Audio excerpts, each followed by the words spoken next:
Okay, today's lesson should be a lot shorter because this is review. And hopefully it should be pretty easy for you. I'll go over a few of the sections with you and then let you do the rest on your own. Number one, you're to round these temperature readings to the nearest whole degree.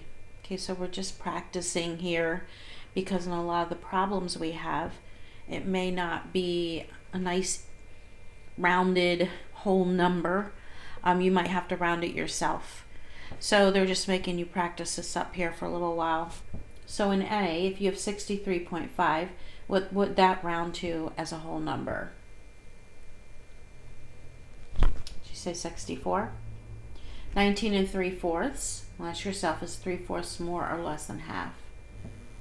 It's more. And 5 4/9. 4/9 is close to half, but it's less than half. So we would keep it 5. And then 76.5, if you have the half mark, once you're at half, you would round up, like 5 through 9 would round up. Okay? 25.1 would just be 25. 211 3/5. 3/5 is more than half. Remember, if you remember your percentages, it's 60%, which is more than 50%. So we would take it up to 212. 16.29. 29 is less than 0.5. 0.2. So we would keep it. 35 3/5. 3/5 is more than half. So we'd make it 36. Okay? All right, let's convert our temperatures. I'll do one of each of these with you and let you do the rest. All right, so in the first one, the blank is for Fahrenheit, so we're looking for Fahrenheit. And remember, Fahrenheit is 9/5 times the Celsius plus 32. All right? So you're going to do 9/5 times 65/1. Cross cancel. This is 13, because I know 5 times 12 is 60. 9 times 13, I believe, is 117. Now add the 32. And we have 149 degrees Fahrenheit. Okay? I'm going to go down to D just simply for room's sake. So if we're looking for Celsius, everything is opposite. Switch that, switch that, switch that, and then leave that the same. Put parentheses around this because we're also doing it in different order.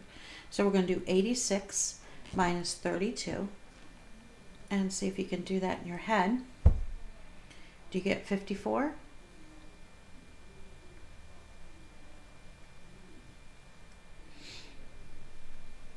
And that does cross cancel with 9, thankfully. And we are left with 30. Okay? All right, so do the rest of those on your own. If I look down here at solve for X, I will do A with you, but these all look pretty easy. So if I have 7, 9 equals X over 14, we don't have that X on the bottom, thankfully. So what we're going to do is we're going to times by 14 on both sides. So on this side, it will be gone, and we're left with just X. This side will be, we can't cross cancel 14 and 9, so we're going to have to do 14 and 7. I get 98 over 9.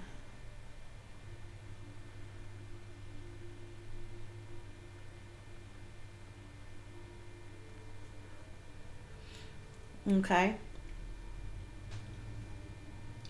Now, the way to check that is to do this. And they don't really give me enough room. I'm going to bring it up here. So I'm going to leave it as 98 over 9 just to check it. So whatever we end up with, it should equal 7 over 9. So 98 over 9 divided by 14, because this was the x, right? Down here, the x. All right, so let's think about it like this. 98 over 9 divided by 14, right?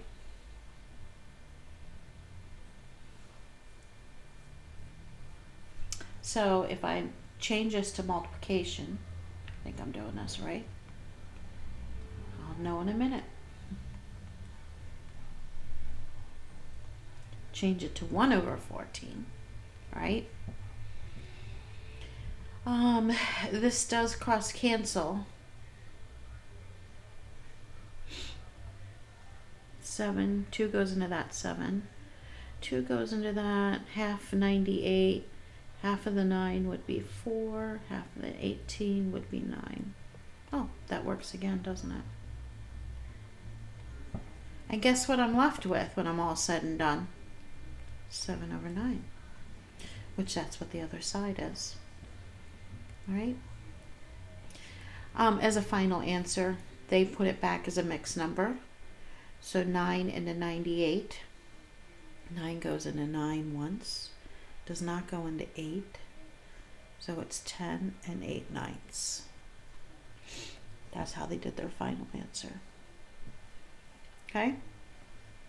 That's a little tricky. But if you think of it like the way I set it up here, that should make it a little bit easier. All right, let's look down at 2A. This is a subtraction problem.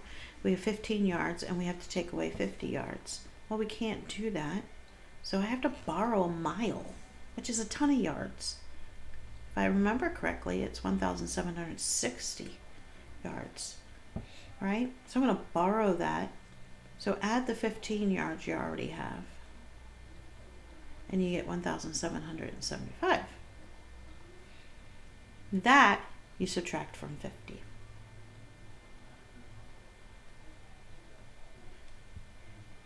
And this is 1 mile. Okay. All right. Let's look at the other side.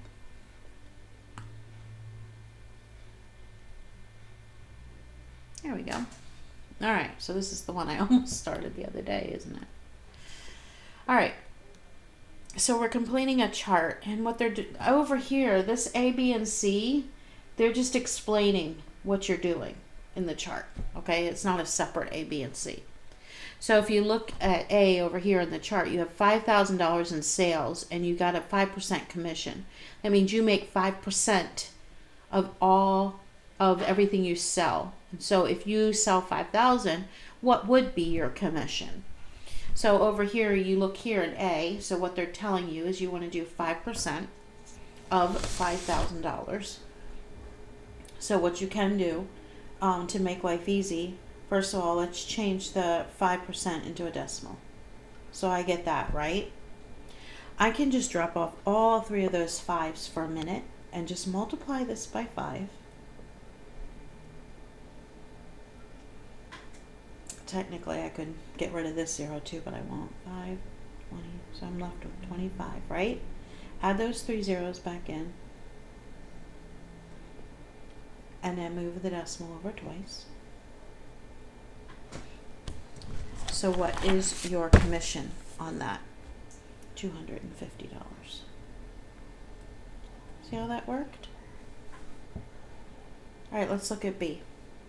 So in this one, you have a sales of $300 and you made $75 out of that. The question is, what is the percent? What is the rate of commission? So look over here at B. 75, which is your commission, is what percent of 30? So whenever you're missing part of it, of the multiplication problem, right, you can divide. It'll be 75 divided by 300. So it's 75 divided by 300. It does not go into that, so add a decimal immediately. Add a 0. How many times will 300 go into 700? Twice, and that's 600. Now I have 150. Add another 0. Well, 3 goes into 15 evenly 5 times, so that would go into that 1500 times. So 0.25 is 25%. Okay? In the third one, you don't know the sales. You know the rate of commission, and you know how much you got. That's $120. So $120 is 16% of what amount? Okay? So you're still going to do 120 divided by 16%. So it's 120 divided by 0.16, correct? Move this over twice and add 2 zeros here. So now it's 16 into 12,000. All right. Let's try 16. Sorry. Oh, 16 times 10 would be 160, right? Let's try 7. I get 112. If I add another 16, I'm going to be too big, right? So I think we're good there.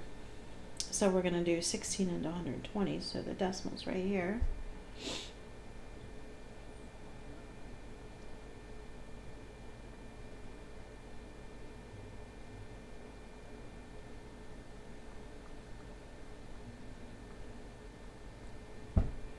$16 into 80.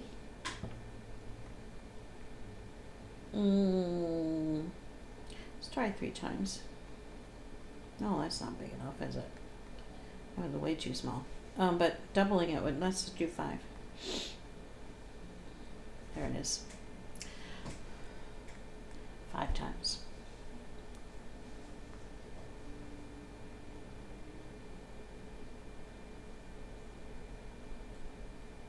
I'm doing something wrong. Something's not feeling right. That's why you hear this great pause. Oh, I know why. This is not a decimal. I did that incorrectly. Because that's a comma I added there. So first of all, that decimal shouldn't be there. All right, and then the other thing is, okay, so we're at 80. So there we go. And we can just bring this 0 up. And that is correct. I was like, something's not right. I don't think we should have that decimal there. Well, it's because I misread my comma as a decimal. All right. Circles, super easy for you by now, I hope. Everything else down here should be pretty easy. Done it over and over again. I'll say one more time. That would be 1.5% first.